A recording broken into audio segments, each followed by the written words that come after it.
Yo creo que a mí, en lo personal, lo que más me atrapó cuando conocí la pedagogía Waldorf. Bienvenidos a La Guardería. En este espacio descubrirás herramientas, consejos y experiencias que te ayudarán a mejorar la educación infantil y convertirte en un modelo a seguir para las futuras generaciones. Hoy te contaremos la historia de un real life influencer.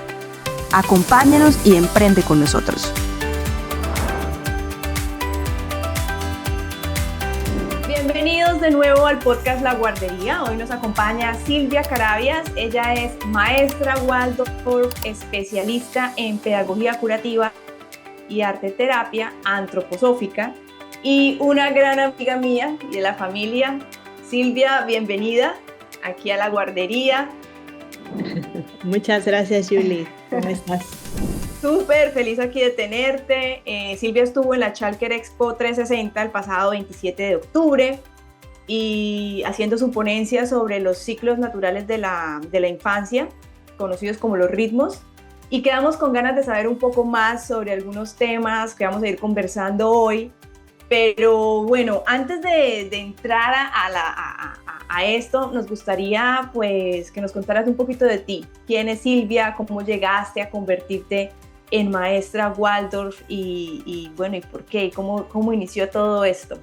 Yo creo que encontré la pedagogía Waldorf. No la estaba buscando, pero apareció en mi camino y en el momento que la encontré, supe que ese era mi lugar y sobre todo el lugar para mis hijas. Yo tengo 2 hijas. Ahorita ya la mayor tiene 17, la menor tiene 14. Y cuando encontré la pedagogía Waldorf, la chiquita tenía 2 años y la mayor tenía 5. Y fue que decidí meterlas a la escuela Waldorf. En ese entonces vivíamos en Cuernavaca, México. Y desde ese entonces, antes incluso de que entraran a clases, yo ya me había inscrito a la formación para maestros Waldorf. Ya estaba muy comprometida con ese camino sin antes, ¿sabes?, vivirlo. Y desde entonces, bueno, no he parado y me encanta y sigo estudiando, sigo aprendiendo. Ahora vivo en New Hampshire. Ya las hijas, una está en 11º grado, la menor está en 8º.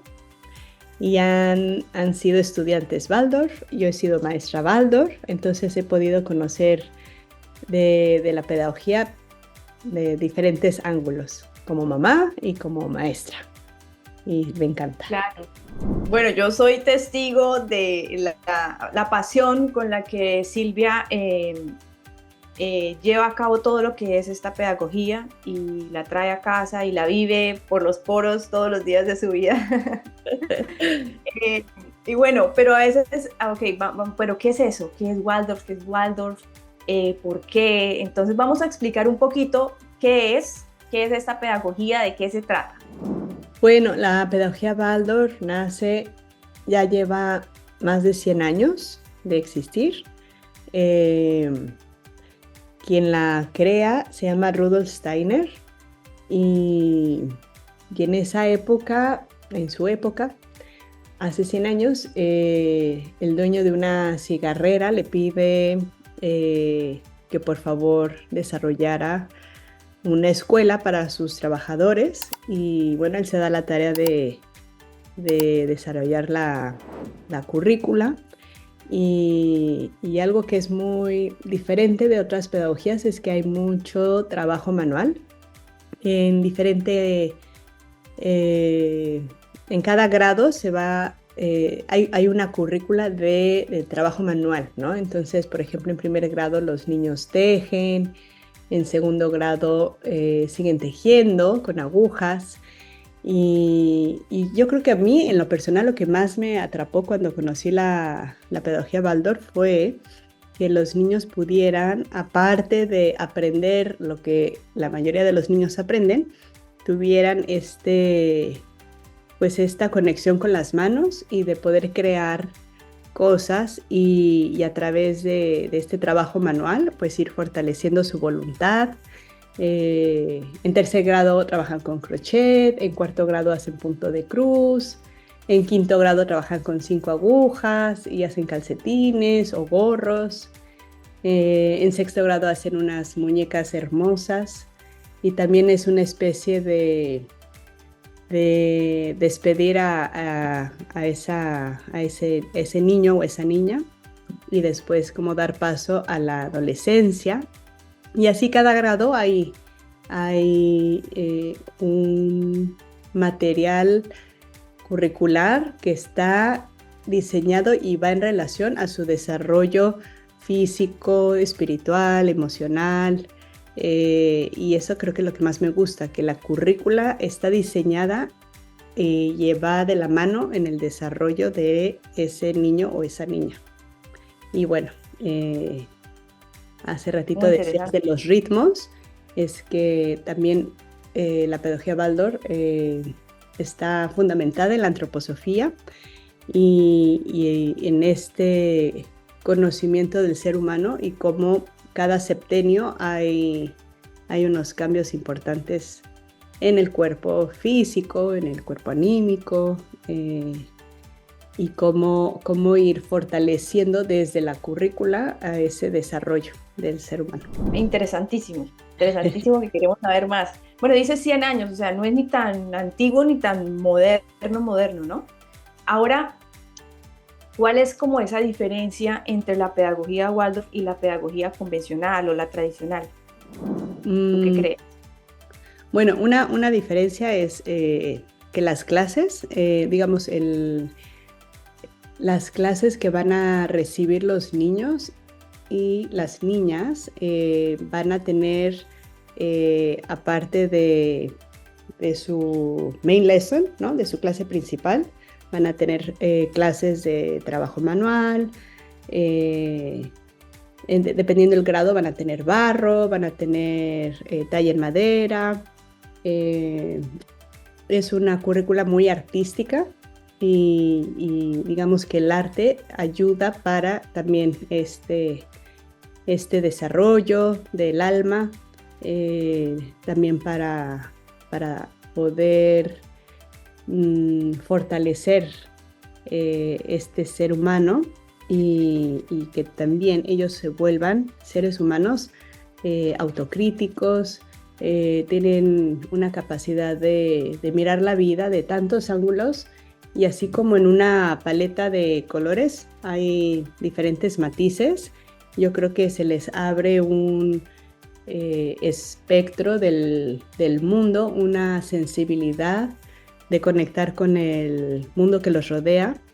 Se vuelven seres humanos muy empáticos, que pueden ver más allá de sí mismos, que pueden ver otros seres vivos, no nomás humanos, sino que también son sensibles con los animales, con las plantas, ¿sabes? Con todos los otros reinos. Y me gusta ver a los adolescentes que han pasado por una trayectoria y han estado en estas escuelas, cómo se paran en la vida, cómo están bien plantados, cómo...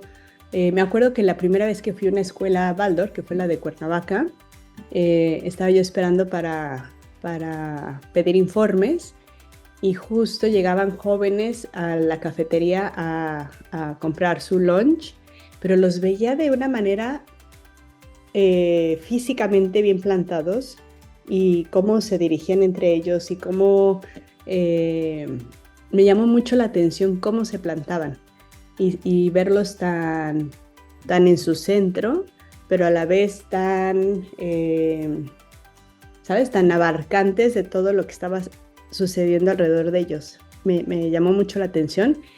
Y después en México existe una gran universidad de renombre que se llama el Tecnológico de Monterrey. Me acuerdo que iban a la escuela Waldorf a reclutar estudiantes porque decían que los jóvenes que llegaban del Waldorf eran chicos que no nomás eran buenos estudiantes, sino que eran buenos seres humanos y que podían dar más y contribuir más a sus salones de clases. Entonces, pues sí, siempre me causó curiosidad ver qué era lo que aprendían y cómo lo aprendían, y por eso me metí a la formación por curiosidad. Y bueno, terminé muy encantada y muy convencida y bueno, ahora soy maestra de español en una escuela Waldorf que tiene desde kinder hasta 12º grado, y tengo la fortuna de dar clases de primero a 12º, y me encantan los chicos que están ahí, y por supuesto que hay retos, y por supuesto que cada día es diferente, pero hay un trabajo, porque lo ven los colegas, hay un trabajo de mucha meditación por parte de los maestros, de poder mirar a ese ser humano de diferentes ángulos y no solo como contenedores de información, ¿no? O sea, es poderlo mirar y ver, verlo o verla, y llevarlo también a esta práctica de la meditación. Yo creo que también es otra diferencia, de que los maestros hacemos mucha práctica meditativa y nos llevamos al sueño antes de dormir como la imagen del alumno, y los visualizamos como en su potencialidad, y cuando llegas al salón de clases ves esos efectos de ese trabajo de meditación y de mirarlos de diferentes maneras, y no solamente como alguien que está sacando notas, ¿no? Incluso otra diferencia es que no existen exámenes en la primaria, en la secundaria tampoco, ya en prepa sí, pero no se califica por el contenido que quizás en otras escuelas van haciendo estos exámenes, sino se hace todo un trabajo de observación, y se mira en su parte social, cómo se desarrollan, en la parte académica, dónde les está costando trabajo, si es en entender el concepto, o es en leer, o en el procesamiento, ¿no? que están teniendo. Y las clases están diseñadas de tal manera que cuando se dan son muy narrativas, y los chicos y las chicas tienen que hacer sus resúmenes. Entonces también eso es muy bonito, porque no es que hay un libro de texto, sino que ellos desarrollan sus propios libros, desarrollan sus propios resúmenes, hacen unas obras de arte para ilustrar eso que están aprendiendo, y escriben con pluma fuente, ¿no? La caligrafía.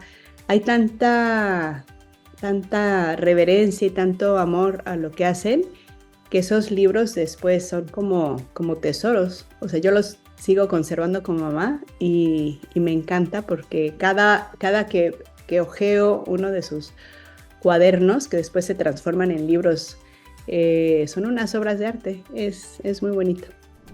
Pero se ve como mucha conexión con el ser, ¿no? Es lo que escucho, como mucha conexión, como que se trabaja el todo, y como humanos también. Entonces, si digamos que alguien está escuchando y dice, uy, pero ¿dónde estaba eso que yo no sabía? Me estoy interesando por esa pedagogía, nunca había escuchado.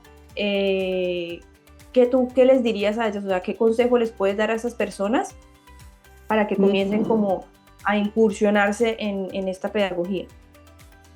Pues sí, bueno, pueden entrar, hay una página web que es la OSNA, que es awsna.com, y ahí viene el listado de todas las escuelas Waldorf en Estados Unidos, en Canadá y en México. Y la OSNA, digamos, como la organización que supervisa a las escuelas Waldorf, y es esta asociación americana de escuelas Waldorf. Pero lo lindo es que hay escuelas Waldorf en todas partes del mundo, en Europa, en Asia, en África, en Latinoamérica.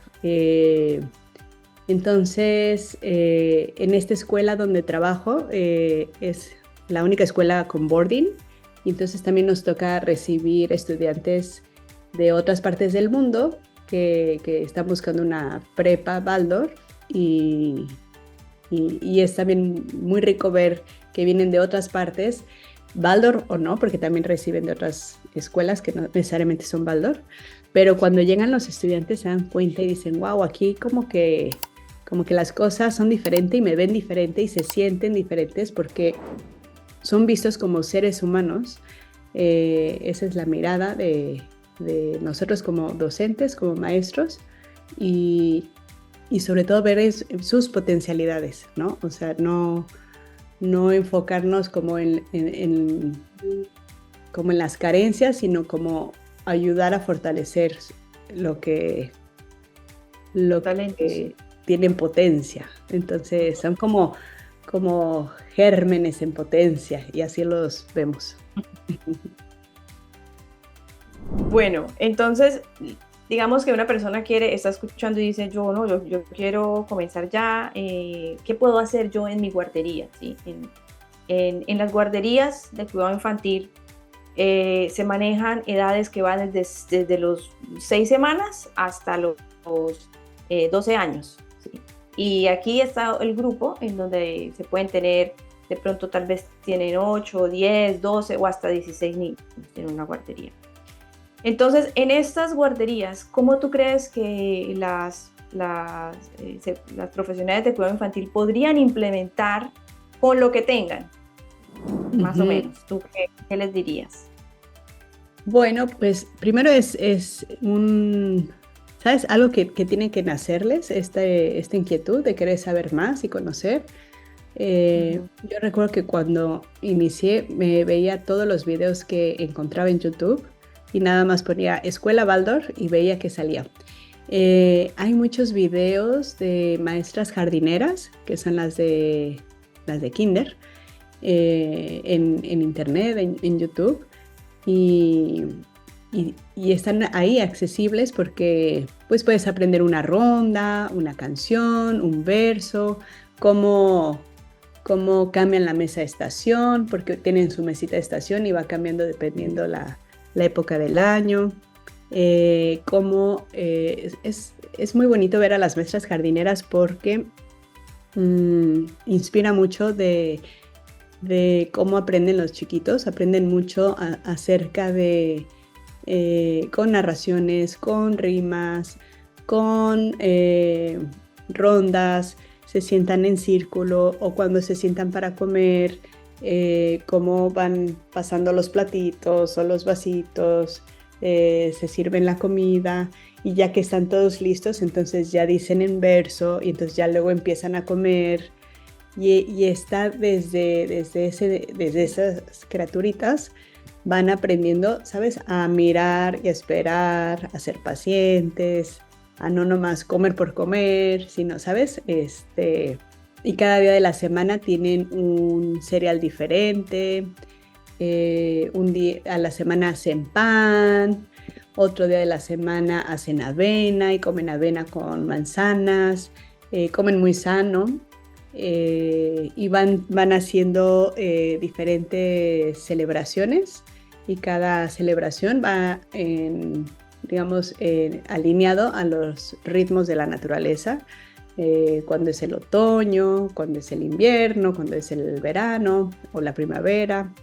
Y ahorita, por ejemplo, en muchas escuelas Waldorf se está celebrando el farol, que es una caminata que se hace con linternas hechas de papel y de hojitas secas y con velitas y salen y caminan y cantan en la oscuridad, pero todos estos rituales o estos ritmos tienen, ¿sabes? Como un porqué en lo pedagógico. Por ejemplo, esta celebración de San Martín, que es la de los faroles, se recuerda que se está a la época de compartir esta luz, entonces van con un farolito y sin mucha explicación, sino a través de un cuento, ¿no? Cómo todos llevamos una luz y cómo esa luz se puede compartir. Y en algunas escuelas hacen colecta de de cobijas o de suéteres y los llevan y los donan a lugares donde necesitan, donde la gente no tiene los recursos. Entonces es una época de compartir. Pero haz de cuenta, en el mes de septiembre se celebró la fiesta de Micael. Y en esa, que tiene que ver con este arcángel que tiene esta espada y está el dragón. Entonces en muchas escuelas Waldorf hacen como obstáculos y retos y los tienen que pasar y atravesar, pero es un reflejo de cómo en la vida tenemos estos obstáculos y retos y que tenemos como esta fuerza para poder vencer al dragón, y no es matarlo, simplemente es como dominarlo y estar ¿sabes? En dominio. Y así cada celebración tiene un mensaje y un por qué se celebra y un cómo se celebra. ¿Qué otra manera? O sea, hay muchos recursos en internet para investigar más acerca de la pedagogía o de las canciones o de las rimas o de los cuentos. Cada cuento tiene un mensaje arquetípico que va al alma del niño. O sea, todo tiene un propósito, o sea, no se hacen las cosas por hacer, sino que todo es un por qué y un para qué.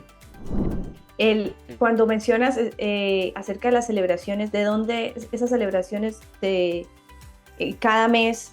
¿De celebraciones de dónde? O sea, ¿de dónde viene ese? Pues como esta pedagogía, su origen nace en Alemania, en Austria.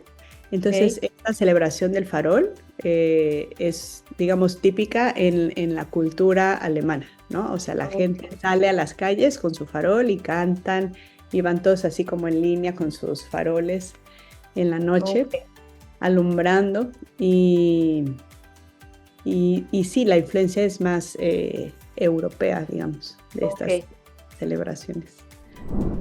Ahora, ¿cómo la pedagogía o la educación Waldorf cómo responde a esas necesidades individuales de cada niño, pero especialmente en cuanto a su ritmo de aprendizaje? Tú has explicado acerca de las necesidades y un poco del ritmo, pero ahora, ¿cómo hacen para saber si un niño tiene una necesidad y relacionarla con su ritmo de aprendizaje? Uh-huh. Bueno, por ejemplo, en la pedagogía Waldorf se sugiere que los niños empiecen primer grado a los 7 años. Entonces, digamos, la primera etapa de los 0 a los 7 se deja que los niños y las niñas sean niños y que disfruten, y que corran, y que jueguen, y que se ensucien, y que exploren, y que se respete su infancia, porque cada vez más vemos cómo se va acelerando y se va de alguna manera arrebatando esa infancia a las nuevas generaciones, y eso después pues va a traer, ¿sabes? Como complicaciones en la vida adulta. Entonces, entre más saludable sea la primera infancia, los primeros 7 años, entre más acceso tengan a un juego libre, a donde puedan desarrollar su creatividad, a donde puedan explorar, a donde puedan subirse a un árbol, donde se puedan ensuciar, donde se puedan caer, donde se puedan, ¿sabes?, ser niños. Eso los va también a fortalecer en su siguiente etapa formativa, académica, en su etapa de adultos. Por ejemplo, los primeros 7 años es muy importante que los niños tengan ritmo, que puedan dormir a la hora que el sol se va a dormir, que puedan despertar cuando el sol despierta, que a la hora de dormir puedan irse a dormir con una imagen de un cuento narrado o leído por su mamá o su papá o la abuelita, que no tengan acceso a tantos dispositivos, porque también todo eso va creando oigo que tocan, va creando, ¿sabes?, como un arrebato a lo que les corresponde a ellos estar disfrutando y digamos que se protege a la infancia de que no reciban como digamos esta contaminación del mundo para ayudar que tengan, así como la comida, ¿no? Que sea lo más saludable posible y que sea lo menos empaquetada con conservadores. De la misma manera, la parte social, la parte de la comunicación, cuando estamos hablando los adultos en frente de los niños, todo eso que comunicamos, ellos lo absorben. Entonces, cuidar mucho lo que platicamos, lo que comentamos, porque todas esas son imágenes que ellos van como, ¿sabes? Se van impregnando y después no tienen manera ¿sabes? Como de hacer esa digestión. Entonces, por eso se cuida mucho qué es lo que ven, qué es lo que escuchan, y se procura de que estos primeros 7 años el mundo sea bueno y entonces nutrirlos de la bondad del mundo para que en los siguientes 7 años, que son de los 7 a los 14, enfocarnos en que el mundo es bello y ahí nutrirlos de cosas bellas y hacer cosas bellas y por eso tanto trabajo digamos en la parte escolar. Se hacen unos pizarrones y unos dibujos muy bellos, los maestros se esmeran mucho para que cuando reciban ¿sabes? Esa imagen se impregne esa belleza y cuando se sale a jugar a la hora del recreo se impregnen de esa naturaleza y de esa belleza que nos rodea. Para cuando llegue después la adolescencia, que es el tercer septenio, de los 14 a los 21, entonces el mundo ya es verdadero. Y en ese momento de la verdad y de la realidad, que a veces puede ser muy cruda, entonces ya sus pilares están, ¿sabes? Como muy bien fortalecidos, que es la bondad y la belleza. Y entonces cuando están viviendo la adolescencia, pues tienen de qué sostenerse, porque si no se nutrió a ese ser humano de bondad y de belleza, pues después por eso vemos muchos jóvenes que no tienen anhelos o no tienen un propósito para vivir, porque ¿de dónde se van a sostener? Por eso después los suicidios o las depresiones o las drogas, etcétera. Vemos ahí entonces que esos primeros 7, el primer centenio, los primeros 7 años son como base, ¿no? Sí. Base para medulares. Ajá. Bueno, una historia que tú nos quieras compartir de algún niño o alguna familia que hayas visto, que haya tenido como una transformación gracias a esta pedagogía. A ver, entonces tendría que ser alguien que haya, digamos, entrado de una escuela pública y entrar a la escuela Waldorf.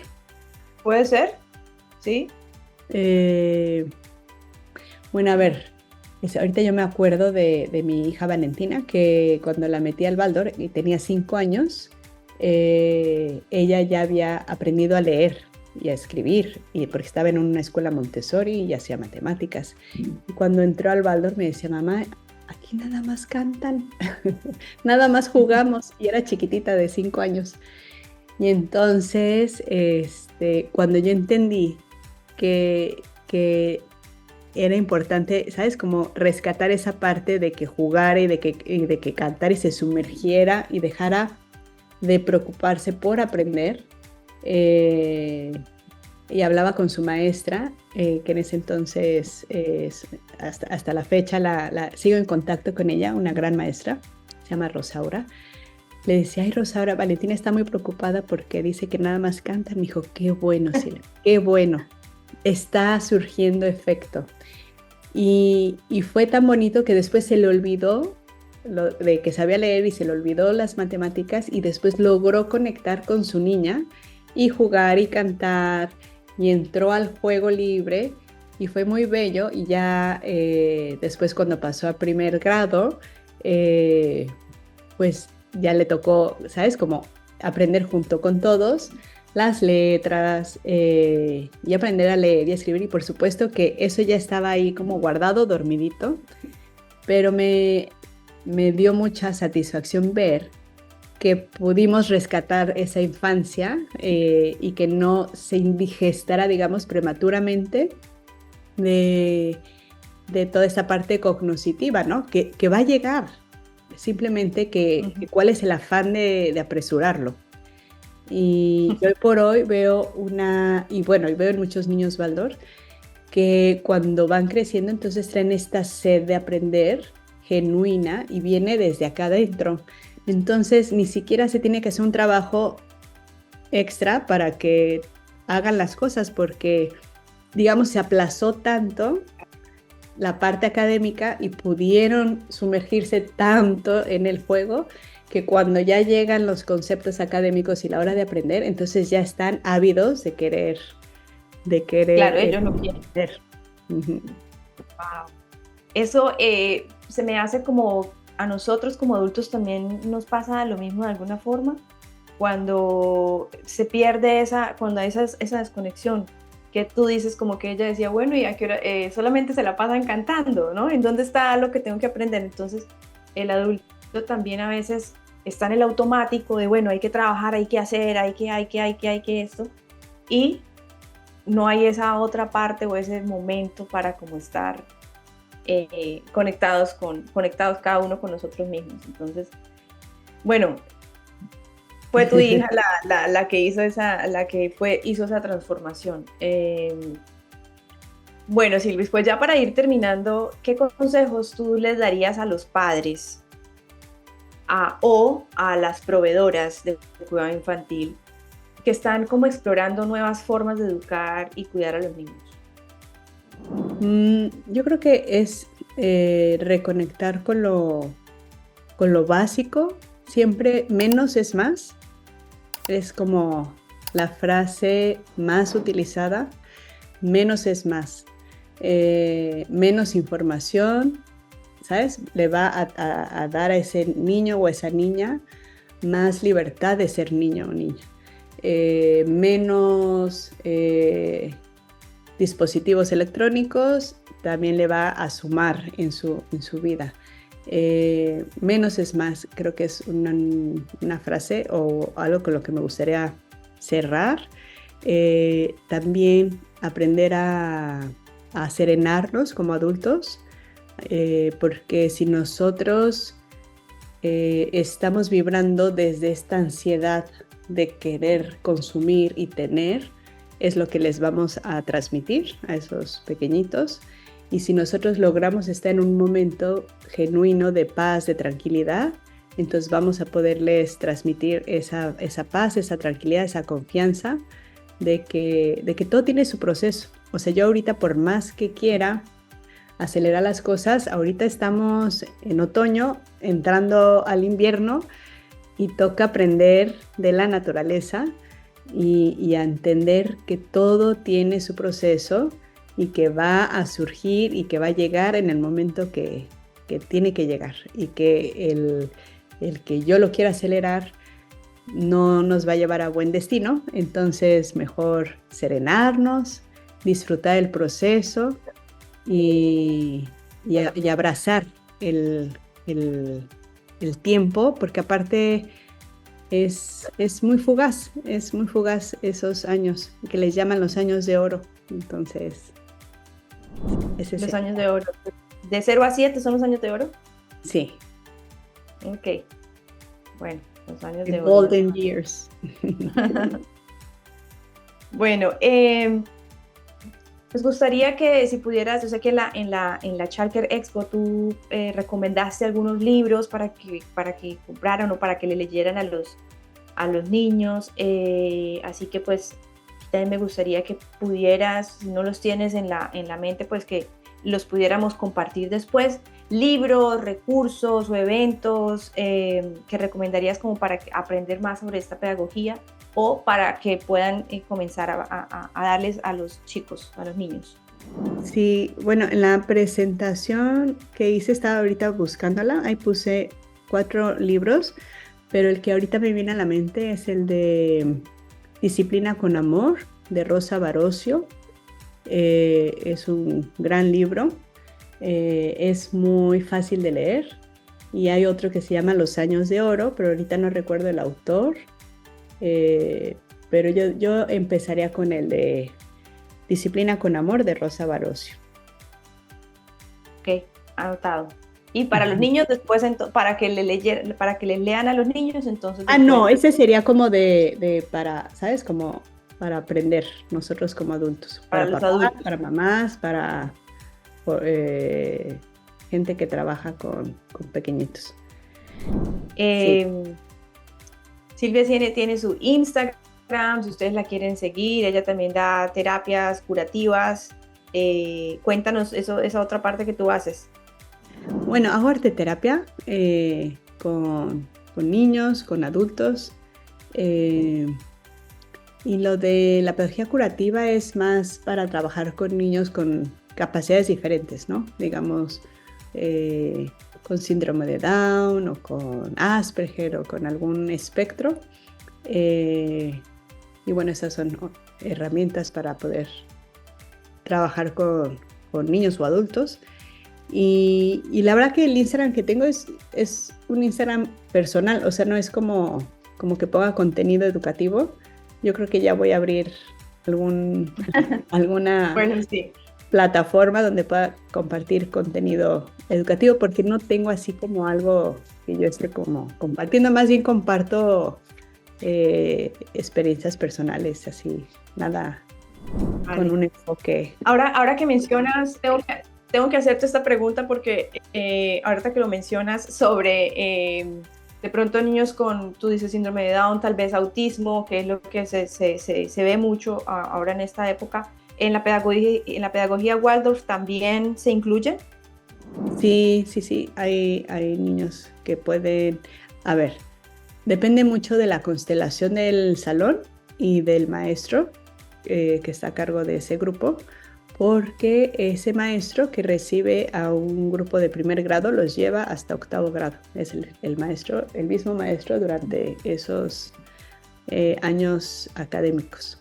Y antes de recibir a alguien con necesidades especiales, se revisa, se medita con todos los maestros, si es el mejor beneficio para el niño, si es el mejor beneficio para la clase, pero sí hay, incluso en el salón de mi hija, la segunda, de Constanza, hay un compañerito con autismo, y es muy bello ver cómo los compañeros lo integran, lo ayudan, como él también los ayuda a los otros, porque no tienen filtro y entonces comunican las cosas de una manera muy directa, y es muy particular el caso y depende mucho del maestro o de la maestra que va a sostener a ese niño o esa niña. Ok, vale, pero sí es incluido y igual participa en todo. Uh-huh. Bueno, pues Silvis, gracias por tu tiempo, por todo lo que nos compartiste. Creo que es muy valioso y se abre las puertas ya las abriste en la Childcare Expo, pero ahora continúa un poco más como ese indagamiento de lo que significa esto y cómo influye, cómo beneficia. Entonces creo que es muy provechoso esta información. Gracias por esto, y bueno, lo que tú eres, siempre les digo al final a las personas cuando hacemos el podcast, es tú eres una real life influencer, una influenciadora de la vida real, porque es en lo que estás todos los días, y sé que lo vives con esa pasión y lo aplicas y lo das el 100% y más en lo que haces con tus alumnos. Muchas gracias por estar acá. Muchas gracias por la invitación